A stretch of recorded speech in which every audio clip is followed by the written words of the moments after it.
علیکم ورحمۃ اللہ وبرکاتہ۔ میں امید کرتی ہوں کہ آپ سب خیریت سے ہوں گے۔ اللہ سبحانہ و تعالیٰ آپ سب کو اپنے حفظ و امان میں رکھیں، آمین۔ آئیے اپنے ٹرانسلیشن کے لیسن کا آغاز اللہ سبحانہ و تعالیٰ کے پاک نام سے کرتے ہیں۔ نحمدہ و نصلی علی رسولہ الکریم، اما بعد فاعوذ باللہ من الشیطان الرجیم، بسم اللہ الرحمن الرحیم۔ رب اشرح لی صدری ویسر لی امری واحلل عقدۃ من لسانی یفقہوا قولی۔ رب زدنی علما، رب یسر ولا تعسر وتمم بالخیر وبک نستعین، آمین یا رب العالمین۔ پچھلی کلاس میں ہم نے آیت نمبر 36 سے لے کر 40 تک کیا تھا۔ آج کا لیسن ہمارا آیت نمبر 41 سے سٹارٹ ہو رہا ہے، تو آئیے مل کے لیسن شروع کرتے ہیں۔ وَآمِنُوا اور ایمان لاؤ، بما اس پر جو انزلتو میں نے نازل کیا، مصدقاً سچا ثابت کرنے والا ہے، لما معکم اس کو جو تمہارے پاس موجود ہے، ولا تکونوا اور نہ تم بن جاؤ اول کافر بہ پہلا انکار کرنے والا، ولا تشتروا اور نہ تم خریدو بآیاتی میری آیتوں کے عوض ثمناً قلیلا تھوڑی قیمت، وإیایا فاتقون اور مجھ ہی سے ڈرا کرو، وآمنوا بما انزلت مصدقا لما معکم ولا تکونوا اول کافر بہ ولا تشتروا بآیاتی ثمنا قلیلا وإیایا فاتقون۔ اب آیت نمبر 41 میں کہا جا رہا ہے کہ ایمان لاؤ اس کتاب پر جو نازل کی گئی ہے، اور یہ سچا ثابت کرنے والی ہے اس کو جو تمہارے پاس موجود ہے، اور تم پہلے انکار کرنے والوں میں سے نہ بن جاؤ، نہ خریدو تم میری آیتوں کے عوض تھوڑی قیمت، اور مجھ ہی سے ڈرا کرو۔ اب آیت نمبر 41 میں کہا جا رہا ہے کہ ایمان لے کر آؤ اس کتاب پر۔ ایمان لانا کیوں ضروری ہے؟ کیونکہ یہ کتاب پچھلی ہر چیز کی تصدیق کرتی ہے، چاہے وہ کتاب ہو، چاہے وہ نبی ہو، چاہے وہ کچھ بھی ہو، اس کتاب میں پچھلی ہر چیز کا ذکر کیا گیا ہے۔ اور پھر آگے ساتھ ہی بات کی جا رہی ہے کہ وَلَا تَكُونُوا أَوَّلَ كَافِرٍ بِهِ اور تم پہلے انکار کرنے والوں میں سے نہ ہونا، یعنی اللہ سبحانہ و تعالیٰ ساتھ ہی بات کہہ رہے ہیں کہ انکار نہ کرنا، چونکہ یہ کتاب تصدیق کرتی ہے تو اس پر ایمان لانا ضروری ہے۔ اور وَلَا تَشْتَرُوا بِآيَاتِ ثَمَنًا قَلِيلًا اور نہ خریدو تم میری آیتوں کے عوض تھوڑی قیمت، یعنی میری آیتوں کو ان آیتوں کو چھوڑ کر تھوڑی قیمت خرید کر، تھوڑی قیمت لے کر ان آیتوں کو نہ بیچ دو۔ مطلب کہ اگر تمہیں آسانی لگ رہی ہو تو اس آسانی کو اپنانے کے لیے تم اللہ سبحانہ و تعالیٰ کے احکامات چھوڑ دو، اس چیز سے یہاں پر منع کیا جا رہا ہے۔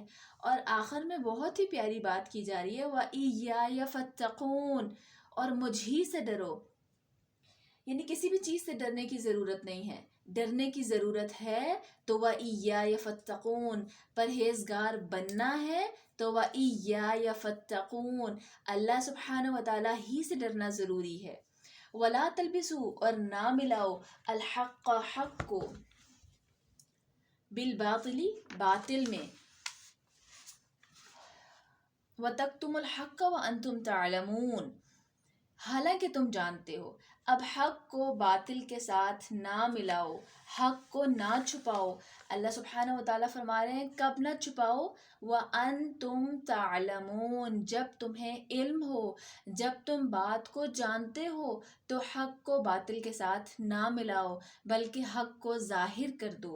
وَأَقِيمُوا الصَّلَاةَ وَآتُوا الزَّكَاةَ اور صحیح ادا کرو نماز، اور یاد کرو دیا کرو زکوٰۃ کو بھی، نماز کو اچھے طریقے سے ادا کرنے کا حکم دیا جا رہا ہے، اور ساتھ ہی کہا جا رہا ہے وَآتُوا الزَّكَاةَ اور دیا کرو زکوٰۃ، وَارْكَعُوا مَعَ الرَّاكِعِينَ اور رکوع کرنے والوں کے ساتھ رکوع کیا کرو۔ یعنی فرسٹ پریورٹی آیت کے سب سے شروع میں بتایا جا رہا ہے کہ نماز قائم کرنا بہت ہی ضروری ہے۔ وآتوا الزکاۃ سیکنڈ نمبر پہ کہا جا رہا ہے کہ زکوٰۃ ادا کرنا سیکنڈ پرائرٹی ہے آپ کی.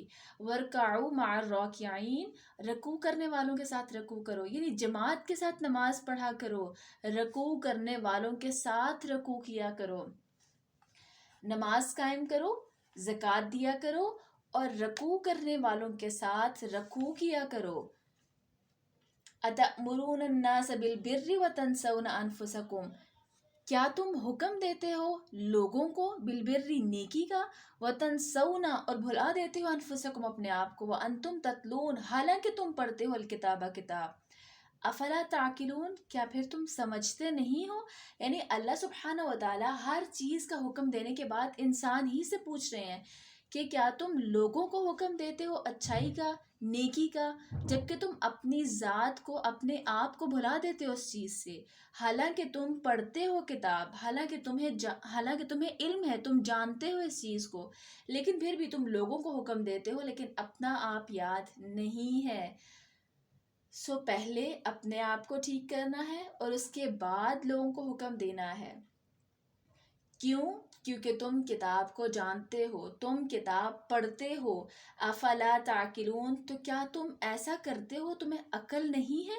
تم سمجھ نہیں رکھتے کہ تم لوگوں کو نیکی کا حکم دے رہے ہو جبکہ تمہارے اپنے اندر وہ چیز موجود ہی نہیں ہے. وَاسْتَعِینُوا بِالصَّبْرِ وَالصَّلَاةِ اور مدد لو صبر سے، والصلاة اور نماز سے. وَإِنَّهَا لَكَبِیرَةٌ اور بے شک یہ ضرور بھاری ہوگا. إِلَّا عَلَى الْخَاشِعِينَ مگر عاجزی کرنے والوں پر. یعنی اللہ سبحانہ و تعالیٰ فوراً اس کے بعد یہ بات کر رہے ہیں کہ صبر اور نماز سے مدد مانگا کرو. کوئی بھی مشکل، کوئی بھی تکلیف، کچھ بھی آ جائے تو پہلے دو کام کرنے ہیں، صبر اور نماز. یہ دو کام ضروری ہیں، ان دو چیزوں کے ذریعے سے مدد مانگنی ہے. وَإِنَّهَا لَكَبِيرَةٌ إِلَّا عَلَى الْخَاشِعِينَ اور بے شک یہ ضرور بھاری ہے مگر صرف عاجزی کرنے والے پر. یعنی بے شک نماز ضرور بھاری ہے مگر صرف عاجزی کرنے والے پر. یعنی وہ لوگ جو یقین رکھتے ہیں انہیں کہا جا رہا ہے کہ وہ لوگ مدد مانگیں صبر اور نماز کے ذریعے سے، اور یہ چیزیں عاجزی کرنے والوں پر بہت ہی بھاری ہیں. وَمَا عَلَيْنَا إِلَّا الْبَلَاغُ الْمُبِينُ